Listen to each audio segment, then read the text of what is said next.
time to do our favourite part. Disclaimer. How typically human of you to think that this is an audiobook. It's preposterous. For we do not just read scripture aloud. We foretell, we ruminate, and we wander. Prepare yourself for unexpected adventures and attitudes as we embark on this next chapter ahead. Consider this disclaimer concluded. We did it. That's it. We'll just do an OG cheers to Alfred. You really got us here, right? Cheers to ex-tropical cyclone Alfred. Lovely. We've been preparing for our first ever cyclone the last few days and To like hit flooding landfall. and Like yeah, there all have this been shit. cyclones, But yeah, it never eventuated for us. It did for some people, but we were very lucky. it literally came onto the coast and then was like, and then fizzled and turned into nothing. Yeah, it was very anticlimactic. I'm not happy. 0 out of 10. We full on had like emergency or evacuation kits semi-ready, and She at least made me find my passport. yeah, we found our passports, found some cash. We had our food and alcohol. We were ready to survive like 3 to 5 days without Food and power. alcohol. Yeah. So many treats. And I downloaded so much on Netflix and Stan. You did. And so I downloaded Severance because we're really into that at the moment. Gossip Girl randomly because I'm making you rewatch that. Everything's just me forcing you to watch You're stuff. making me watch that. And then you requested Twilight because we just laugh so much. Announcing this.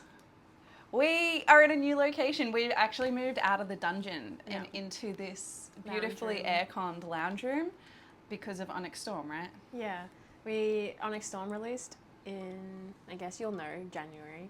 And so we've spent a month recording all of that. And we really liked being out here and comfortable with aircon and room to literally do everything and anything we could ever want. Yeah, so much room here, guys. So this is the setup so far, like refreshing the setup we had in the old room. But we have some intentions to take up more of the wall, don't you worry. So we'll keep adding. Don't worry.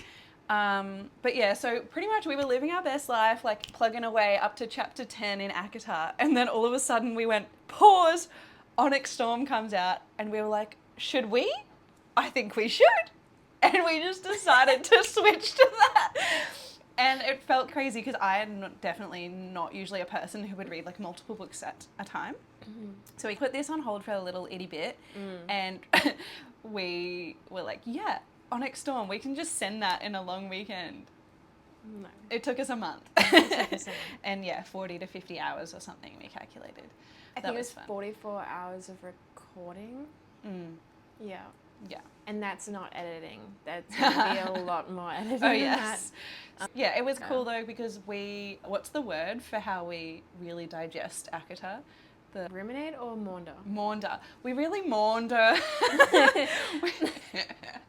But because we were going through Onyx Storm really quickly to cash in, but with ACOTAR, we actually break it down by chapter and by word, which is so fun. So you could pretty much say that we take twice as long to do an ACOTAR chapter as we do to do an Onyx chapter, because Onyx was very much like we put on our PJs and we're trying to binge it like we knew the rest of the world, the other readers were reacting and predicting as best as we could throughout it. And yeah, except there wasn't that much time. Like we weren't sitting there wandering and waiting. Exactly. Whereas ACOTAR, it's cool because we get to deep dive and spend twice as long and see not... all of your fresh thoughts. Yeah. That's it. Yeah. We'll have some new additions to wrap up everything with all the changes. Everything's pretty self-explanatory, right? Oh, I guess we'll go through it.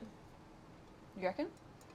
May as well. So the board is pretty much the same. We just brought over the major predictions and the and starts. Yeah. And then you've got petite predictions over there. Do you want to explain the 3 columns? They're cute. So we've got happens to be confirmed. We have it has happened. I'm correct. I got it really right. And then X is obviously I didn't get it right. So if it's been proved or disproved, it can go into the tick or the cross, but anything that's a new prediction or just waiting to be to be confirmed, then we'll go. So your question mark column should be like the biggest, probably. Exactly. Yeah. At least at the start. Which is why it will never be pretty. Which is why you have lots of space. And then I brought my chapter ratings here. So we've got Room, there's 45 chapters. We brought over the first 10 ratings. And then we've got Feyre has IBS, which so far our tally is up to 7. So every time there's that stomach reference. And then we've put our summary cards at the top. Yeah. So I guess you should bring down That's what I was going to ask. number 11. If I'm bringing down. Because you're going to be doing it as we go. Yeah. Maybe we should show them an example of what one actually looks like now that there's a format. I can take a picture and put it in the... We'll impose chapter 10 on there. Okay. So we'll start off with the recap. What was chapter 10 called? Jealous much. Jealous much? Jealous much? You want to know why? Because of Tamlin was jealous that her and Lucian went off together. Okay, so recap. We'll recap. Maddy's recap. Whoop! I don't like that. Okay. Yeah! Since you've been gone! Cause since you've been gone! Maddy's recap for the first time! Maddy's recap. Yeah. Chapter 10 recap. Whoa. Okay. The bog. The bug. The cold thing. Don't fucking look at it. Don't acknowledge it. Conceal, don't feel. Don't let it show. Don't let it show. Her and Lucian are dealing with that, and then it passes, and they're like, oh, wow, think happy thoughts or whatever. And then they make their little way back home, and then Tamlin's sitting there, and he's got his, like, little claw or something. Circling his wine glass. You have fun out of the day. Which is how Maddy spent her first 3 months living here. No. And then Lucian and Bear are like, who's going to tell him? Who's going to say what? And then they were like, the bog. There's this bog out there. And then Tamlin's like, what? And then he's out. And then Farrah's like, he can't kill it. And then Lucian's like, yeah, he can kill anything. And then she's like, huh? What?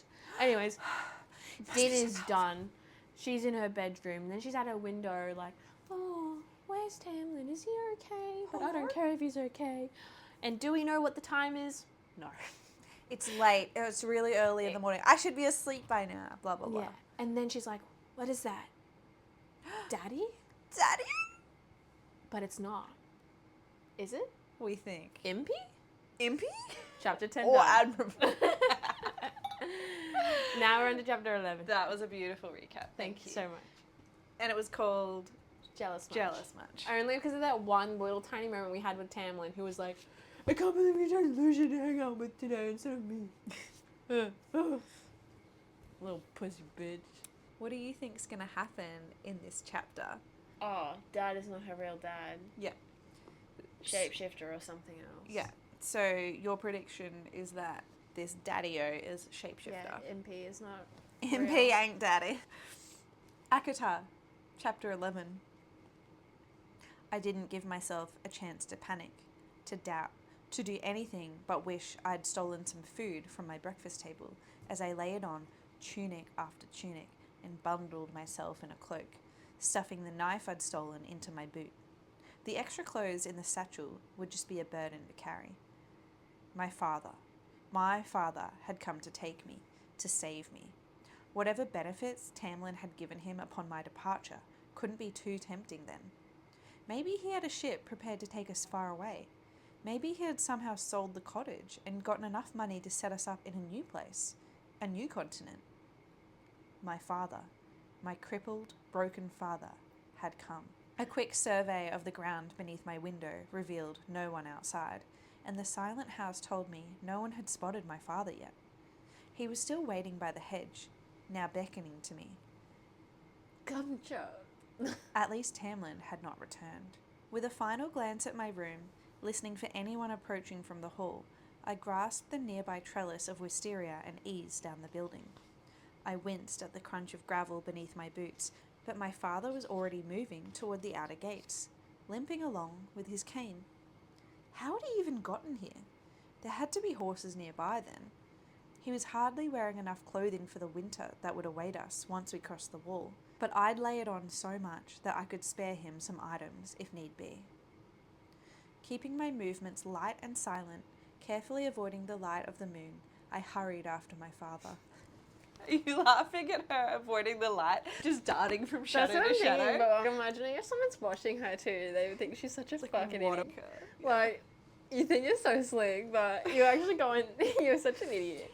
In her mind, it's like a kid when they think they're being a spy, and you do a dive and like a roll, and you're like, but you're just like Michael, Andy, and Dwight, and you're like, parkour! Hardcore parkour! Okay, 360 into the refrigerator, gainer! It's really funny. Oh, so good. Only a few hall candles were burning inside the house. I didn't dare breathe too loudly. Didn't dare call for my father as he limped toward the gate. Papa! If we left now, if he indeed had horses, we could be halfway home by the time they realised I was gone. Then we'd flee. Flee Tamlin, flee the blight that could soon invade our lands. My father reached the gates. They were already open, the dark forest beyond, beckoning. He must have hidden the horses deeper in. He turned toward me, that familiar face drawn and tight, those brown eyes clear for once, and beckoned. Hurry! Every movement of his hand seemed to shout. My heart was a raging beat in my chest, in my throat. Only a few feet now, to him, to freedom, to a new life. A massive hand wrapped around my arm. Going somewhere? Claws and all. Are you going somewhere? Shit.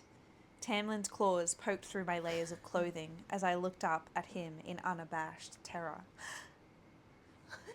I didn't dare move, not as his lips thinned and the muscles in his jaw quivered. Actually, you know what I'd do? I'd be like, fuck, your breath stinks. Beastie! Beast boy! Your breath! Not as he opened his mouth and I glimpsed his fangs. Long, throat-tearing fangs shining in the moonlight. Where have you been, Loca? He was going to kill me right there, and then kill my father. No more loopholes, no more flattery, no more mercy. He didn't care anymore. I was as good as dead. Please, I breathed. My father. Your father? He lifted his stare to the gates behind me, and his growl rumbled through me as he bared his teeth. Why don't you look again? He released me. I staggered back a step, whirling, sucking in a breath to tell my father to run, but he wasn't there. Only a pale bow and quiver of pale arrows remained, propped up against the gates. Mountain ash. They hadn't been there moments before, they rippled, as if they were nothing but water, and then the bow and quiver became a large pack, laden with supplies. Another ripple, and they were my sisters, huddled together, weeping. My knees buckled. I didn't finish the question. My father now stood there, still hunched and beckoning. A flawless rendering.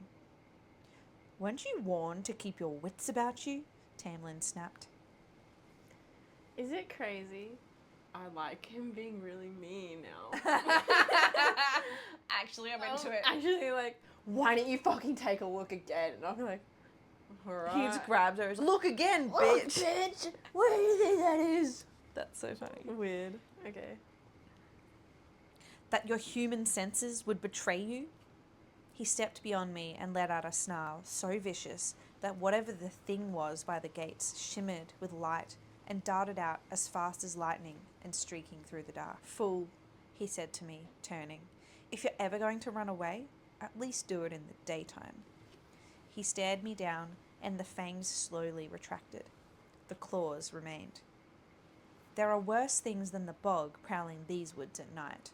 That thing at the gates isn't one of them. And it still would have taken a good long while devouring you. Somehow, my mouth began working again. And of all the things to say, I blurted. That's another end. Wow. We're here for it. Can you blame me? My crippled father appears beneath my window, and you think I'm not going to run for him? Did you actually think I'd gladly stay here forever, even if you'd taken care of my family, all for some treaty that had nothing to do with me and allows your kind to slaughter humans as you see fit? He flexed his fingers, as if trying to get the claws back in, but they remained out, ready to slice through flesh and bone. What do you want, Feyre? I want to go home! Home to what, exactly? Amen. You'd prefer that miserable human existence to this? Yeah. Why would you want to do that, Feyre? Feyre. I made a promise, I said, my breathing ragged, to my mother when she died, that I'd look after my family, that I'd take care of them. All I have done every single day, every hour, has been for that vow. And just because I was hunting to save my family, to put food in their bellies, I'm now forced to break it. He stalked toward the house, and I gave him a wide berth before falling into step behind him. His claws slowly retracted. He didn't look at me as he said, "You are not breaking your vow. You are fulfilling it, and then some, by staying here. Your family is better cared for now than they were when you were there." Those chipped, miscoloured paintings inside the cottage flashed in my vision. Perhaps they would forget who had even painted them in the first place. Insignificant. That's what all those years I'd given them would be. As insignificant as I was to these high fae. And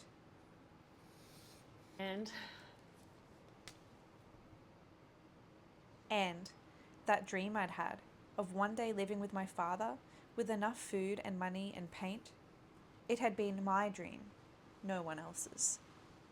I rubbed at my chest. I can't just give up on it, on them, no matter what you say. Even if I'd been a fool, a stupid human fool, to believe my father would ever actually come for me. Tamlin eyed me sidelong. You're not giving up on them.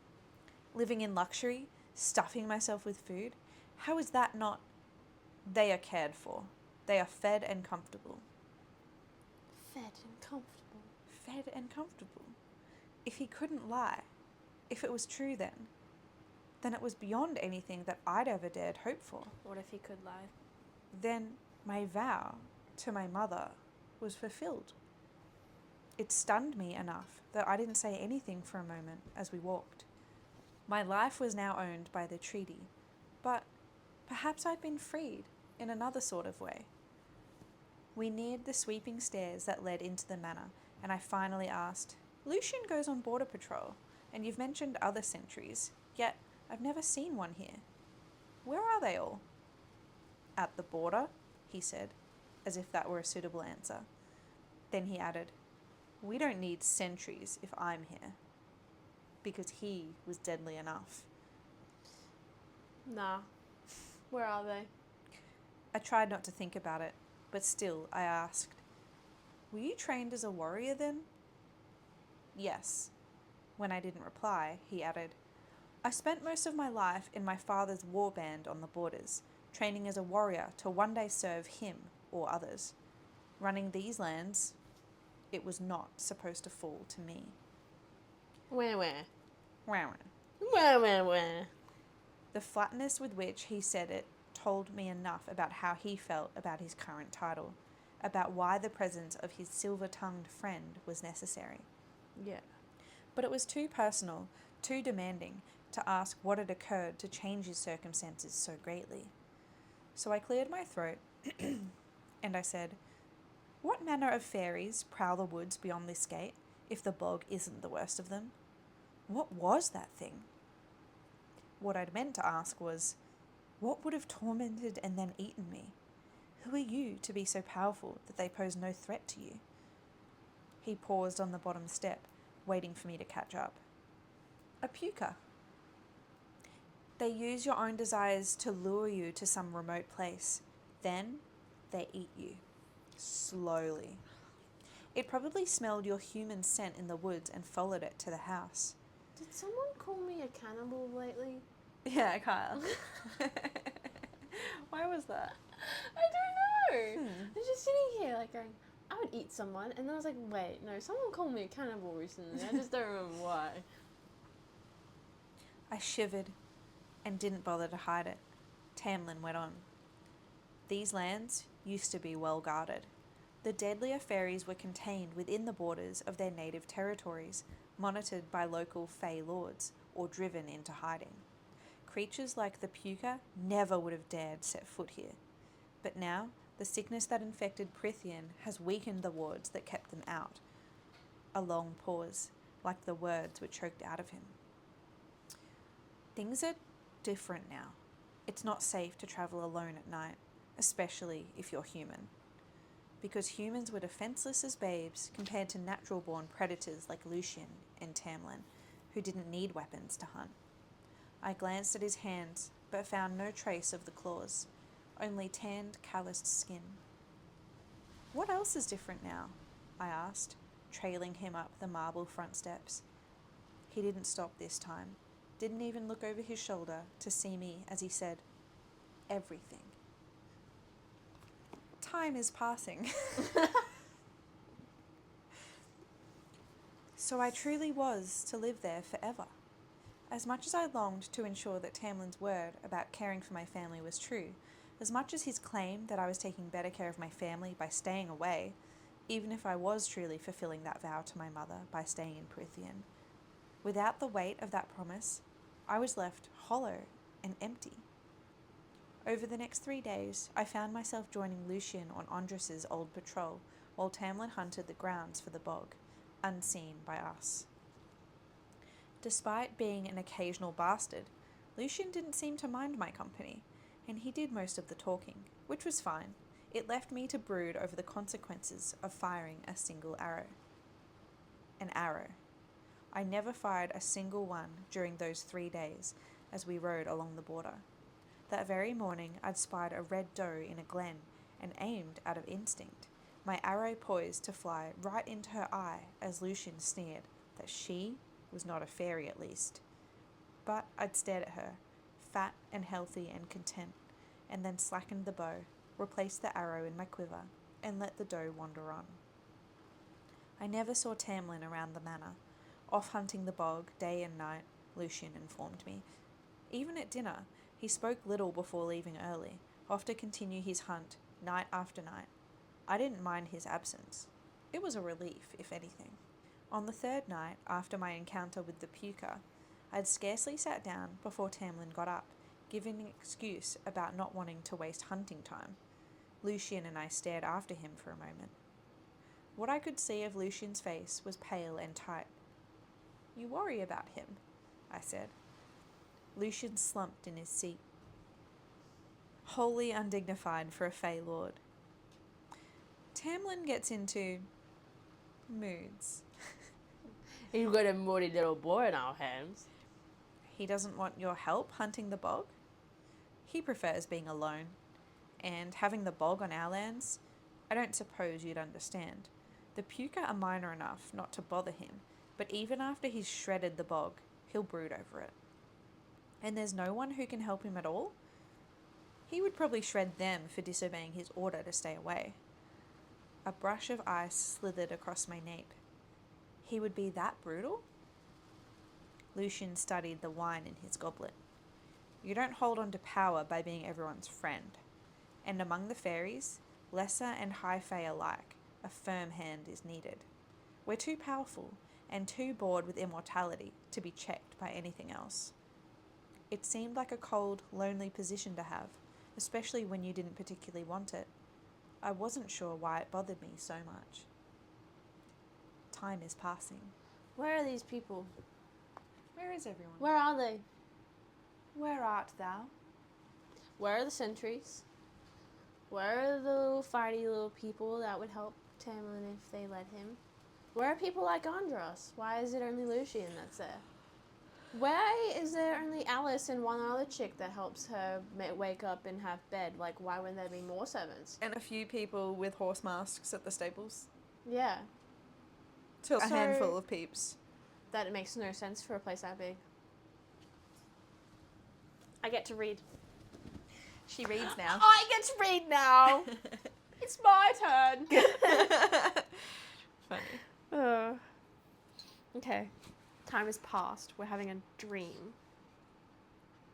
The snow was falling, thick and merciless, already up to my knees as I pulled the bowstring back, farther and farther, until my arm trembled. Behind me, a shadow lurked. No, watched. I didn't dare turn a look at it, to see who might be within that shadow. Observing, not as the wolf stared at me across the clearing. Just staring, as if waiting, as if daring me to fire the ash arrow. No, no. I didn't want to do it. Not this time. Not again. Not... But I had no control over my fingers. Absolutely none. And he was still staring as I fired. One shot straight through that golden eye. I was holding that bow for so long. Yeah, my bad, sorry. A plume of blood splattering the snow. A thud of a heavy body. A sigh of wind. No. No! It wasn't a wolf that hit the snow. No. It was a man. Ooh. A tall and well-formed. Endowed. A sexy endowed Latino man. No, not a man. A high fae No. with those pointed ears. I blinked. And then my hands were warm and sticky with blood. Then his body was red and skinless, steaming in the cold. And it was his skin that I held in my hand. And I woke up. Crazy. That's so crazy because that's like what we discussed. It's what we joked about. We joked about being like, hello, I'm still here. I've turned back into a human now that you've shot me, but my skin, can I just have my skin back? All the other fays showing up and finding Andros as a skinless He's little just man. naked man body with no skin. Ew. Just a muscle. I wonder if she can dreamwalk, and that is exactly Crossover with Onyx Storm. Dreamwalker. What? Spoilers. She. Honestly, if you haven't read it by now, then that's on you. We finish each other's sandwiches. Sandwiches. That's what I was gonna say. We did this last time! And the time before that. Oh my goodness. Every damn time. Okay. Wait, there's actually something I need to write Okay, down. write something down. Be important. Be important. Okay, bitch had a dream. Bitch had a nightmare. Was that our first dream or nightmare? Can't say for sure. I don't think so. That could almost be a half morsel. Just something about dreams. Just throwing it. Okay, no, this is what I was going to say before. Was that we're coming back to this thing I think it is. of how the wolf was just staring at her and acknowledged her and just let her shoot the arrow at him. Literally as if waiting for her to do it. It literally just said, waiting for me to shoot that arrow. Yeah. Staring at me, waiting for me to do it. And then when she actually did it, it was like... So why would he be waiting for her I to do don't know. it? Not like a trap, but for a purpose. Like For a sacrifice. Yes. Is that what you're thinking? Yes. But for what? I have no fucking clue. Because Andros was meant to be out there for a cure, right? That's so what why they would said? a cure be him sacrificing? I don't know. That's a good question to write down. That's what I'm going to write down. Okay. Bitch had a nightmare. Makes me question.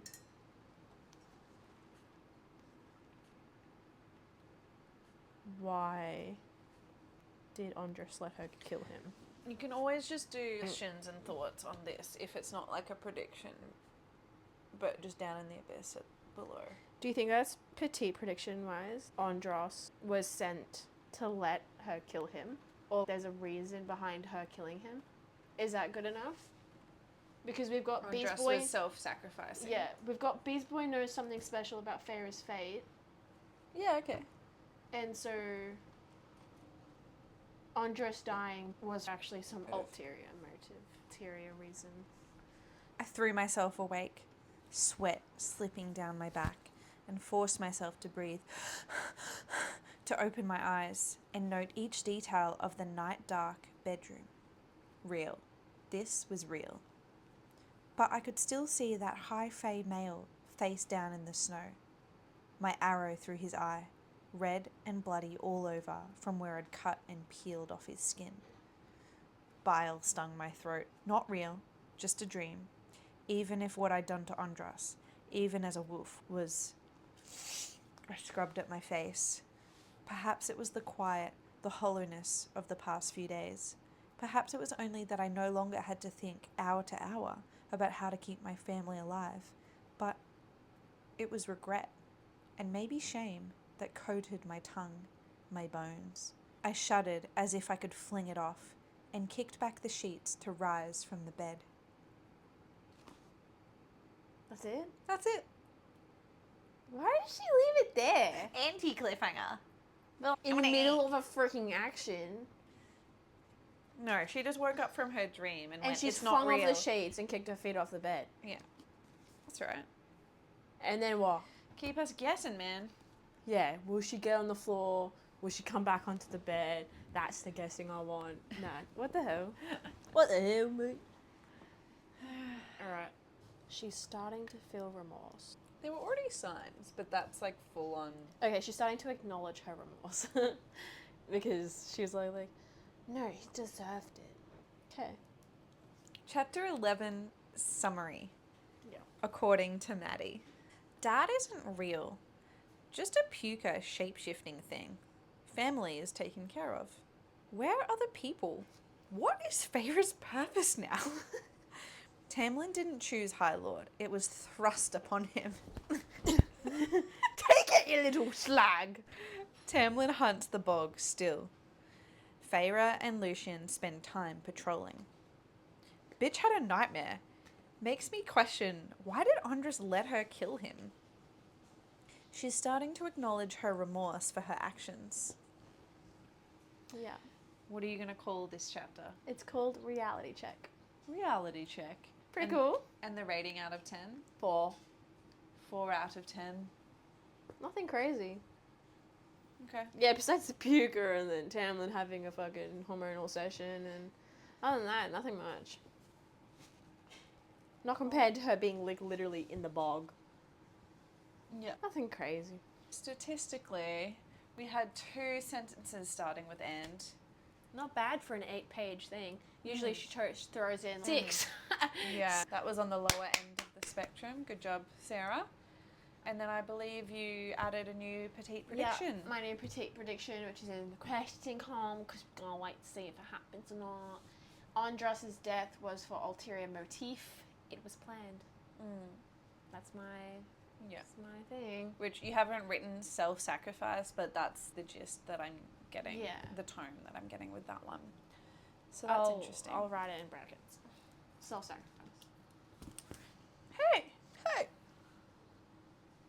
Has this chapter given you any further thoughts for the wider, not specifically No. next chapter, but just the wider? No, okay, Not that's really. fair. It's just kind of brought more questions around their current surroundings to me. Or the kind of It's- what has played out already. I think that's another little jewel that Tamlin wasn't meant to be in this position. Yeah. Yeah. Why? I feel like Sarah's good at that. She'll just plant a few seeds each chapter and you know they're there, but you don't know how much of a thing they are or not. I'm going to know every single one, and I'm going to know what they become. Because that's just who I am. Okay. If Tamlin wasn't meant to be head honcho, Who was? yeah, what's the go there? Why is he head honcho? I'm just putting you on the spot to see. Okay. Because sometimes if I prompt you, Okay. then it makes you go So down a rabbit hole. if he's a High Lord, the only reason he wouldn't be a High Lord is if he had family who someone else was in next to throne. And if he was training as a warrior, that's what he wanted to do, okay? And he was like, why would I want to be a High Lord if my brother's going to be a High Lord? What kind of brother? An older brother. A big brother! A big Why? brewski! Why would I want to be a High Lord if I had a big brother? I'll just Tamley's- be a warrior instead. Tamlin's just a baby brewski. So obviously something's happened in the family, and he's like, okay, this is my job. What could have happened? I don't know. What could Some- have happened? family brawl. And Brawl. and some disagreements happened. And he's now it's thrusted upon me, I must lead. But I don't want to. But I hate it. And I've never been trained for it. Lucian, come help. The only thing I know is how to fight. But yes, Lucian can speak to people, can't he? Why Lucian's there, I have no clue. But I suppose we'll find out, right? Mm. Yeah, she says yes. Well, See, Sarah? I know everything. know everything. I know everything and all. We're picking up what you're putting down, Sarah. Pick up this shit. You can't, because you've never met something like me. I'm your worst freaking nightmare. Wait, that's Frozen again. I've never met someone who thinks so much like me. Jinx! Jinx again! Mental synchronization! Upon explanation, you and I were just meant to be. Well, okay, other thoughts. Let me have a look here if I can ask you anything. Yeah. Yeah. Dad not being real. Oh, did you tick it? Look at me. I'm taking Look at me! Okay. Dad is not a real dad. It's actually Impy, who's a puker. Yeah. Shapeshifter.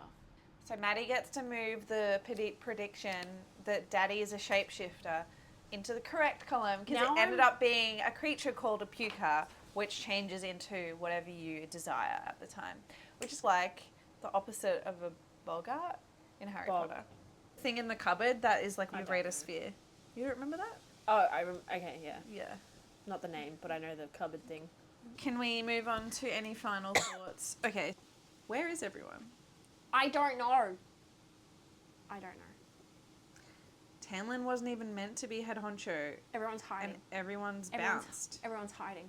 No, because he said that it was a party as well, and that's why they all have masks. Party has lots of people. So where are the people, man? Okay, so the last confirmed sighting of lots of people Was that a party? was the masquerade party. Where are you? Where did the people go? They're all hiding in the cupboard because I can't handle their masks. You chose them. No, it doesn't make sense. Where are the other guards? Where are the people doing patrol? Where are the other maids? Because surely 2 people aren't mastering this entire house and manor and answering to everyone's needs, right? And by everyone, who the fuck? Where is everyone? Why are they? Where are they? Where art thou? Where art thou, Shakespeare? Also, what's your morsel that I gave you? The dream? Oh, yeah. You said something about dreams. Yeah. But it's a quarter of a morsel. That was her first dream, I'm pretty sure. In Perithian. Or the whole book. I can't Maybe. remember other dreams. I Anyway, it was a can't. good chunky section of dream. There will definitely be more dreams, is my morsel. Sexy dreams? And maybe, but I'm saying, like, don't just discount the dreams, because I think dreams can mean something. Yeah, that told me that fucking Andros wasn't meant to just die. Like, he just let her do it for a reason, and I need to figure out what that reason is. And listen here, Sarah, I am. I'm gonna figure it out. Sarah's like, this was 10 years ago. I really don't care.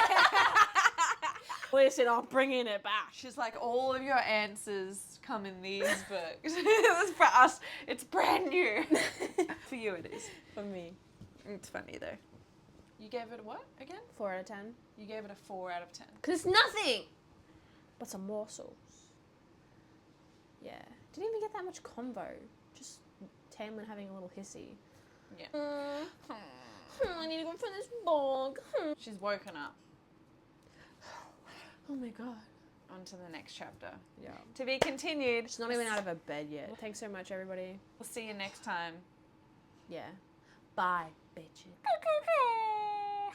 Woo woo. Whoop, whoop, whoop. Yeah. Since you've been gone. Oh.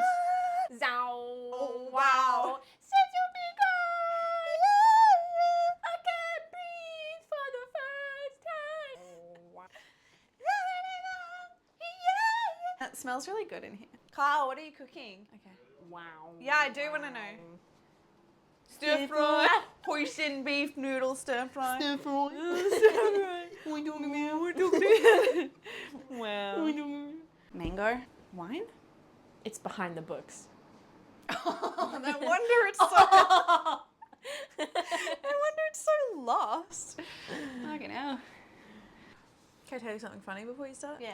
I feel like you did a little twitch at the same time as you did last time. Really? It was so funny. I was like, is that a joke? I couldn't tell. No. It was just in my peripheral and you were like, No. It was so cute. Not at all.